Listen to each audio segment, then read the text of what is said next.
I don't like investing. I do not enjoy spending time looking at spreadsheets. I was looking for a solution that required minimal maintenance. As I'm a bit lazy with these things, this was perfect for me. I could just decide how much I wanted to invest and I didn't have to do anything.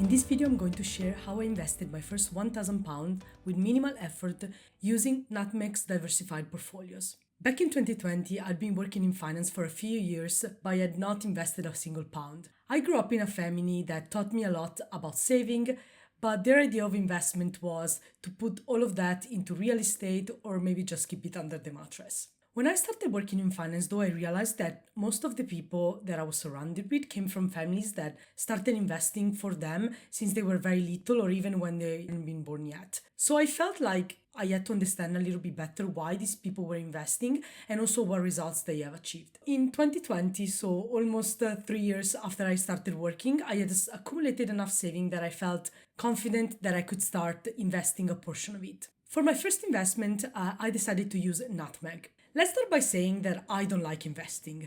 I do not enjoy spending time looking at spreadsheets or monitoring the market, and I was looking for a solution that was minimal effort, that required minimal maintenance, almost like a set it and forget it solution. In addition to this, I was working in a very regulated company, so every time I bought or sold a specific asset, I would have to declare it and get it approved by our clearance team. As I'm a bit lazy with these things, I wanted something that I could get pre-cleared once and then I didn't have to do anything anymore. And Nutmeg was fitting into this picture. Why? Because Nutmeg is what is called a discretionary portfolio. You do a small quiz that assesses your appetite for risk and also your investment understanding, your finance understanding or finance knowledge.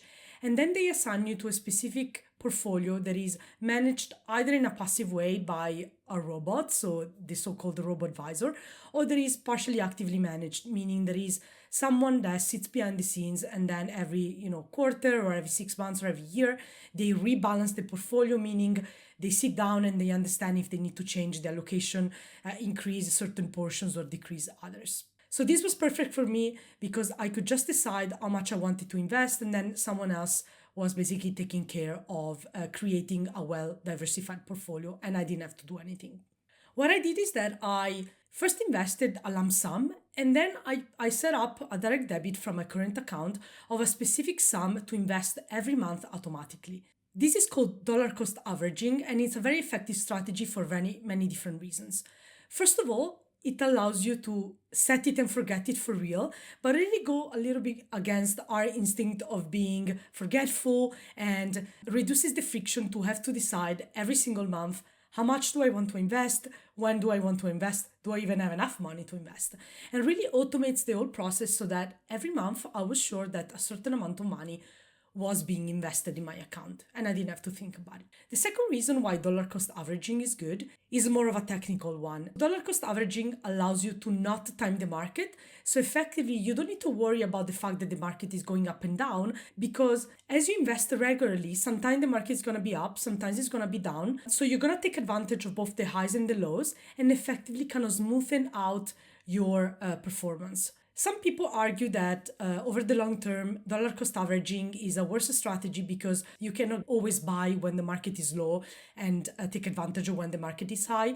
But overall, it's been proven to be a very sound strategy because in the long term, you actually get to invest much more consistently and much more regularly, which eventually is what matters to build a good portfolio and make good returns. And finally, but most importantly, dollar cost averaging gets into the habit of saving every single month.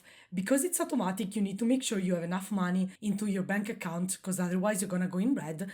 And so it kind of forces you to actually be quite diligent and create systems and processes to always have enough money in your current account so that when that automatic transfer hits your account, you have enough.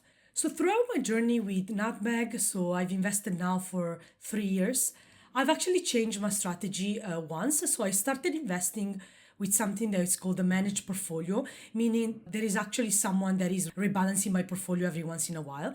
But this is also a more expensive solution because there is actually a person that is managing that portfolio and making sure that every once in a while the allocation gets refreshed and updated. I then switched to what's called a fixed allocation portfolio. So this is a fixed allocation based on my risk appetite, the time horizon of my investments and my goals, and this doesn't change. So there is no one actually rebalancing the portfolio actively. The fees are lower, and I figured that that would be good enough for me. Again, I'm looking to invest for a very long term, so I'm not too interested in getting an extra 0.2% a year, but I'm more interested in paying low fee and making sure that I have a good diversified investment for the long term. Overall for me, because my portfolio is becoming quite sizable right now, fees can have a big impact on my returns. So after 3 years of investing with Nutmeg, I've been very happy with the results, but I've actually decided to change my strategy. If you're curious about it and what's next in my investment journey, write me in the comments below and I will make a dedicated video about it. But overall, I've had a great time with Nutmeg. I've made a good return. I've not been the luckiest when it comes to the time that I've invested because 2020, 2021, 2022 have not been the best investment year.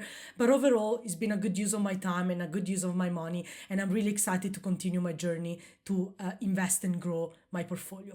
I hope you have enjoyed this video and it's proven to be useful for you. And if yes, leave me a comment below and I will see you in the next video.